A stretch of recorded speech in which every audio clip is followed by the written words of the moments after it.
Hey guys, back again, and I wanted to talk about these crypto patents that the big banks and the card protocols are filing. If you've been watching the news, MasterCard has filed a crypto patent just recently, within the last week, and now Barclays, the UK bank, files crypto patents. I think two. Okay. Uh, Yeah, one is concerned a method and system for transferring digital currency from payer to recipient, comprising receiving an identifier of data describing the first entity. Basically, payment confirmation. And then the other method is a system for recording data describing first entity, the data endorsed by second entity comprising the second entity, validating data describing the first entity. It's kind of like an escrow verification system, I'm guessing. Okay, so the big companies, big banks, big card, um, big card networks, Visa, MasterCard, so on, they're filing cryptocurrency patents. They're locking their position in the game. And the only cryptocurrency that has locked their position in the game is Electroneum. Electroneum is the only one who has a patent out. Now let's talk about another issue. These companies have legacy branding. People know who they are, and they're respected and trusted. Bank of America, Barclays, so on and so forth. So these are trusted names, and they're all banks.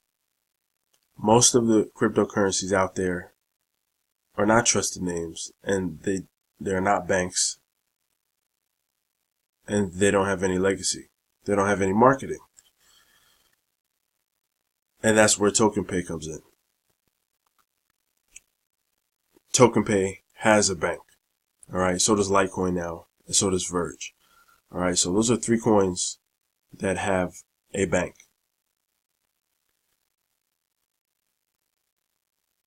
That's a big problem for most cryptocurrencies. They do not have the practical foundation that these other well-established companies have. People know who they are. They have institutions all over the world, and that protects them. And that's branding also. You have the Barclays Center in Brooklyn, where the Nets play. You have the banks. You have the logo, the shield, the eagle, or the phoenix shield. People know who they are. And that's a big problem for a vast majority of cryptocurrencies. They don't understand marketing and branding to their detriment. Alright, that could be a fatal mistake for many cryptos. And that's part of my frustration with the field, is that so many of them are focused on the technology, when technology is only a small component of anything. You know, if you watch As Seen on TV ads, and you see what kind of products they sell for $19.95, they're not complicated products, right? Some of them are just simply, goggles or glasses, and they sell two of them for $19.99. Now, these glasses could be the cheapest, most poorly made quality glasses that you can find anywhere on earth, right? But those commercials are so effective because they're offering value, right? Usually you can buy two, you get two for one, and they're very exciting. And they just, they push the product. Electroneum is the only one who has a community that pushes the product, and really one of the only coins that's planning on marketing the product on a wide scale. Most of the other coins are just coded. They're just coding. Alright, I want to take a look at this coin. Vericoin, there it is. Because this is something I just heard of yesterday that supposedly has the greatest technology ever, right? A binary chain, interest for staking. So if you hold it on your desktop wallet, you gain interest. But I never heard of it anywhere. And it's ranked 538, right? And we're talking about 538 out of over 4,000 coins. So that means it's in the bottom, the top half of coins. But 538 is still no man's land. So where's and here's a question somebody asked on Reddit. Why doesn't Vericoin attend any blockchain events? And I opened this up before.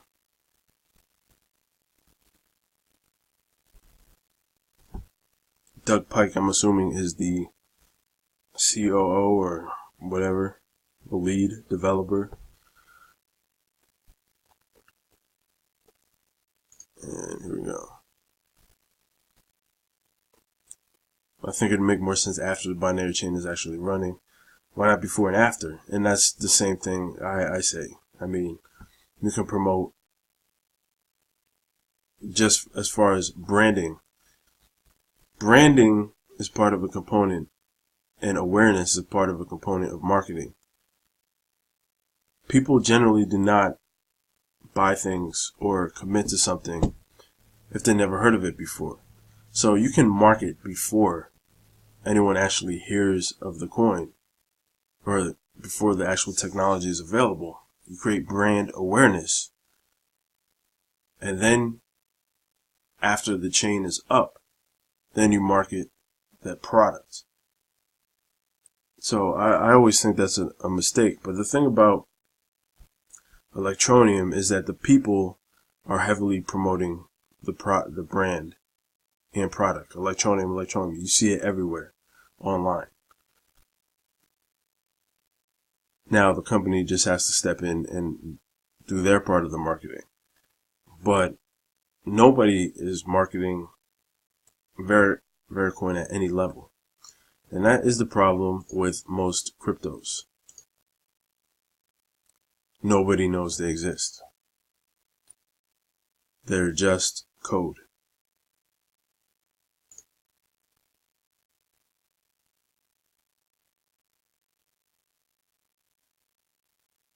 They're just code.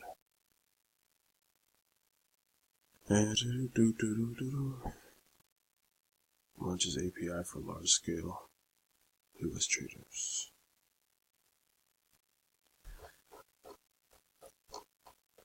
So this type of thing is kind of what I don't understand and what I find most frustrating with cryptocurrencies. Tech side is important, but marketing side and all other components are very important. Business, marketing, not just tech. Everything else is important. And nobody seems to be grasping that. Really, except for Electroneum and, to an extent, some other ones. TokenPay. And some others are more legacy oriented. Bitcoin Electroneum, Bitcoin Cash. EOS is another great one. Litecoin. But Cardano has amazing tech and somehow moved itself up to 8 because of who's involved. The creator of Ethereum. Tron is marketed heavily, but the tech is not there. But it's still based on marketing alone, managed to make it up to 11. And then you have Monero and some others, Zcash, that are kind of like legacy coins that have a big name because of they've been around for a while. So if you weren't here at the beginning, you're going to have to market your way up the food chain, and there's 4,000 coins to compete with. So that's why I see so many ICOs failing. And there's actually an article yesterday about ICOs not, so many ICO protocols fail to match white paper promises because for the most part, people they just don't have business sense. Top 50 ICOs that raised the most funds in 2017.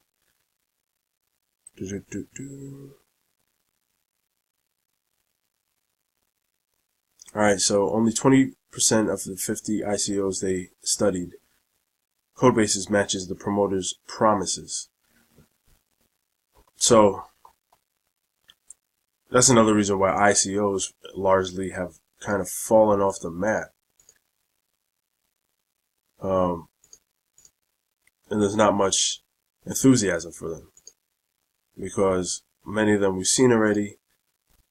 They're just kind of like rehashes of old ICOs in terms of what they provide.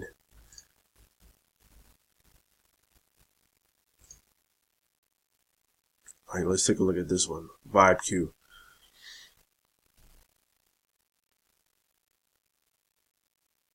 Okay, this one might be interesting, but it's on an Ethereum, which is well,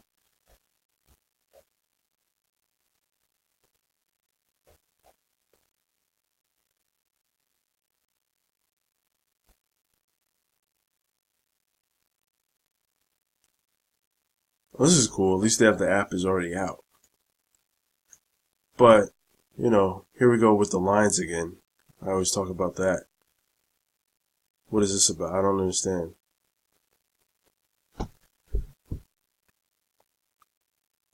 But this might be a good one. But, you know, most of them don't pan out. They don't pan out. And it's really annoying. Some just vanish, disappear. But I'm looking at my portfolio of crypto. And I have about 20 coins in there, right? And there's only 3 of them that are in profit.